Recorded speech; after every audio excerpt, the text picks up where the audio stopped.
नमस्कार. 50 नंतर प्रत्येक पुरुषानं ही तपासणी कधीच चुकवू नये. ही आहे PSA टेस्ट. पाहूयात प्रोस्टेट म्हणजे काय आणि त्याचं आरोग्य का महत्वाचं आहे. प्रोस्टेट ही पुरुषांच्या शरीरातील एक छोटीशी अक्रोडच्या आकाराची ग्रंथी आहे. पुरुषांच्या प्रजनन संस्थेत ती महत्वाची भूमिका बजावते.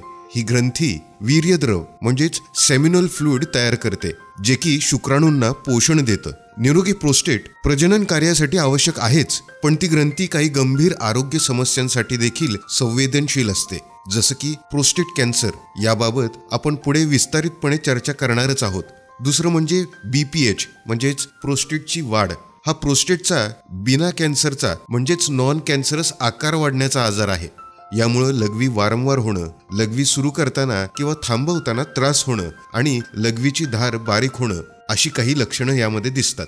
तिसरं म्हणजे प्रोस्टायटिस. ही प्रोस्टेट ग्रंथीची सूज म्हणजेच इन्फ्लमेशन आहे. यामुळं श्रोणी भागात म्हणजेच आपल्या पेल्विक रिजनमध्ये वेदना आणि लघवीचे त्रास जाणवतात.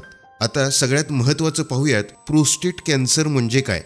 जेव्हा प्रोस्टेट ग्रंथीमध्ये असलेल्या पेशींची वाढ अनियंत्रितपणे सुरू होते आणि ती वाढ गाठीचं स्वरूप घेतात, तेव्हा त्याला प्रोस्टेट कॅन्सर असं म्हणतात.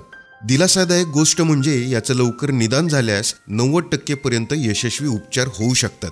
आता पाहूयात लक्षणं.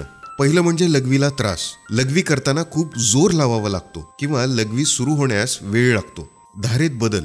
लघवीचा वेग कमी होतो आणि धारा अगदी पातळ किंवा खंडित होते. रात्री त्रास. रात्री वारंवार लघवी लागते, ज्यामुळे शांत झोप लागत नाही. त्यानंतर अपूर्णता. लघवी करून झाल्यावरही पोटात ओझं राहिल्यासारखं वाटतं, म्हणजे मूत्राशय पूर्ण रिकामं झाले नाही असं वाटतं. त्यानंतर वेदना. कंबर, पाठ किंवा मांड्यांमध्ये सतत वेदना जाणवतात. हे प्रोस्टेट ग्रंथीच्या दाबामुळे किंवा कॅन्सर वाढल्यामुळं होऊ शकतं. तर श्रोते हो, पुरुषांमध्ये यापैकी कोणतीही लक्षणं दिसल्यास त्यांना त्वरित डॉक्टरांचा सल्ला घ्यायला सांगा. पाहूयात हा कॅन्सर कसा टाळावा आणि नियंत्रण कसं करावं. 50 वर्षानंतर प्रत्येक पुरुषाने दरवर्षी PSA टेस्ट करून घ्यावी. लवकर निदान हेच सर्वात मोठे संरक्षण आहे. दररोज किमान 30 मिनिटं चाला किंवा कोणताही हलका व्यायाम करा, ज्यामुळं प्रोस्टेटचे आरोग्य चांगले राहील. टोमॅटो, हिरव्या पालेभाज्या आणि फळं यांचा आहारात जास्तीत जास्त समावेश करा. पुरेसे पाणी प्या, ज्यामुळे लघवीचे त्रास कमी होण्यास मदत होईल. आता पाहूयात काय करायचं नाही.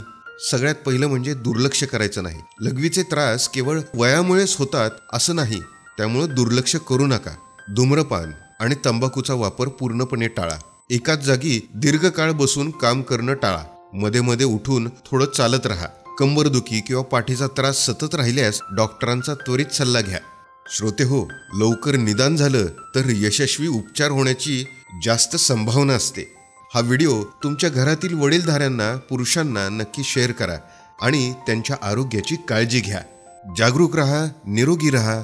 हेल्थ गुरु आय केअर या YouTube चॅनलला सबस्क्राईब करायला विसरू नका. धन्यवाद.